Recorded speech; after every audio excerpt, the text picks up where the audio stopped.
Assalamualaikum warahmatullahi wabarakatuh. Perkenalkan, nama saya Mira Cantika. Saya dari Prodi Akuntansi Fakultas Ekonomi Bisnis Universitas Dian Nusantara.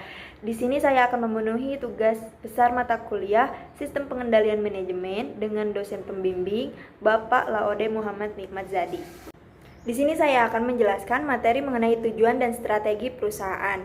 Yang pertama ada tujuan objektif perusahaan. Tujuan perusahaan adalah target yang bersifat kuantitatif dan pencapaian target tersebut merupakan ukuran keberhasilan kinerja perusahaan.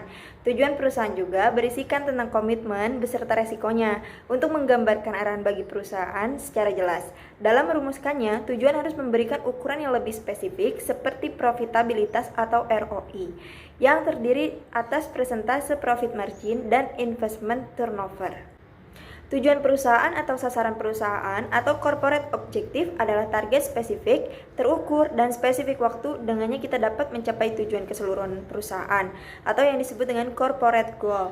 Dengan kata lain, itu adalah target yang perusahaan harus capai untuk merealisasikan bisnis goal perusahaan. Objektif yang baik memiliki karakteristik SMART, yaitu spesifik, measurable, achievable, realistic, and time specific, atau yang disebut juga spesifik, terukur, dapat dicapai, realistik, dan waktu spesifik. Pentingnya objektif bagi perusahaan. Yang pertama, objektif memberikan panduan dan arah kepada seluruh karyawan perusahaan tentang apa yang harus mereka capai. Objektif yang jelas mendorong karyawan untuk fokus dan termotivasi demi mencapainya. Yang kedua, bagi manajemen, objektif menjadi salah satu indikator untuk mengukur seberapa sukses manajemen dalam mengoperasikan bisnis. Beberapa perusahaan mungkin seringkali mengkaitkan bonus manajemen dengan pencapaian objektif. 3 pedoman dasar dalam merumuskan tujuan. Yang pertama, tujuan harus memiliki manfaat ekonomi dan sosial. Yang kedua, tujuan harus memiliki nilai implementasi strategi perusahaan. Yang ketiga, tujuan harus memberikan keuntungan bagi perusahaan. Perbedaan objektif perusahaan dengan goal perusahaan. Goal dan objektif penting karena keduanya memberikan arahan ke bisnis perusahaan tentang apa yang harus dicapai. Perbedaannya meliputi, yang pertama goal. Keseluruhan target atau hasil luas yang ingin dicapai itu tidak mendetailkan bagaimana perusahaan mencapainya. Misalnya perusahaan ingin menjadi pemimpin pasar. Yang kedua ada objektif, yaitu target atau hasil yang lebih spesifik dan terukur untuk memenuhi goal yang ditetapkan. Misalnya untuk menjadi pemimpin pasar, perusahaan menargetkan cacat 0 untuk produk, meningkatkan penjualan sekitar 10% dan menurunkan keluhan pelanggan sebesar 5% di tahun depan. Jenis objektif perusahaan, yang pertama ada objektif strategis, yaitu tentang apa yang harus dicapai perusahaan di masa depan. Yang kedua ada objektif taktis, yaitu tentang apa yang harus dicapai oleh departemen atau divisi di dalam perusahaan. Yang ketiga ada objektif operasional, yaitu tentang apa yang harus dicapai oleh tim atau individu di sebuah departemen. Bentuk dan tujuan perusahaan. Yang pertama tujuan bertahan hidup atau survival objective. Yang kedua ada tujuan laba atau profit objective. Yang ketiga ada tujuan pertumbuhan atau growth objective. Yang keempat tujuan diversifikasi atau diversification objective. Tujuan objektif perusahaan menurut para ahli. Yang pertama ada Warren et al, yaitu memaksimalkan keuntungan atau profit. Yang dimaksud di sini adalah selisih dari biaya produksi dan penjualan.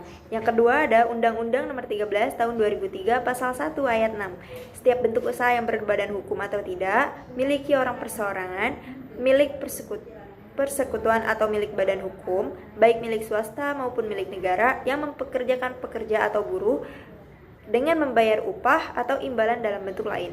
Usaha-usaha sosial dan usaha lain memiliki pengurus dan mempekerjakan orang lain dengan membayar upah atau imbalan dalam bentuk lain.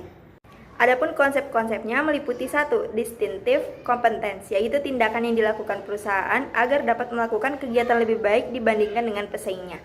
Yang kedua ada competitive advantage, yaitu kegiatan spesifik yang dikembangkan oleh perusahaan agar lebih unggul dibandingkan dengan pesaingnya.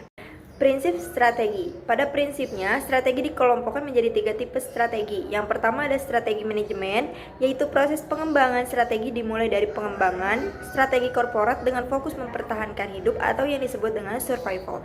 Yang kedua ada strategi investasi, yaitu strategi korporat ini, strategi unit bisnis dengan fokus pada competitive advantage, kepemimpinan, biaya diferensiasi mengenai produk, dan fokus pada biaya maupun diferensiasi.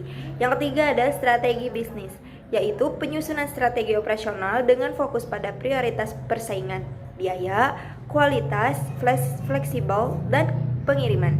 Penerapan strategi operasional ini berupa pengembangan struktur dan infrastruktur. Jenis-jenis strategi perusahaan. Yang pertama ada strategi pertumbuhan, yang kedua ada strategi menciptakan pasar baru, yang ketiga ada strategi akuisisi bisnis, yang keempat ada diferensiasi produk, dan yang kelima ada strategi permainan harga. Komponen strategi. Yang pertama ada alokasi sumber daya. Alokasi sumber daya di perusahaan berfokus pada dua sumber daya, yaitu orang dan modal. Yang kedua ada desain organisasi. Memastikan seluruh perusahaan memiliki struktur perusahaan yang diperlukan dan sistem terkait untuk menciptakan jumlah nilai maksimum. Yang ketiga ada manajemen portofolio.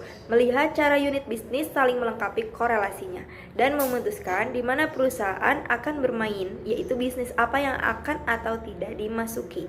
Yang keempat ada pertukaran strategis, yaitu menyeimbangkan pertukaran antara risiko dan pengembalian di seluruh perusahaan.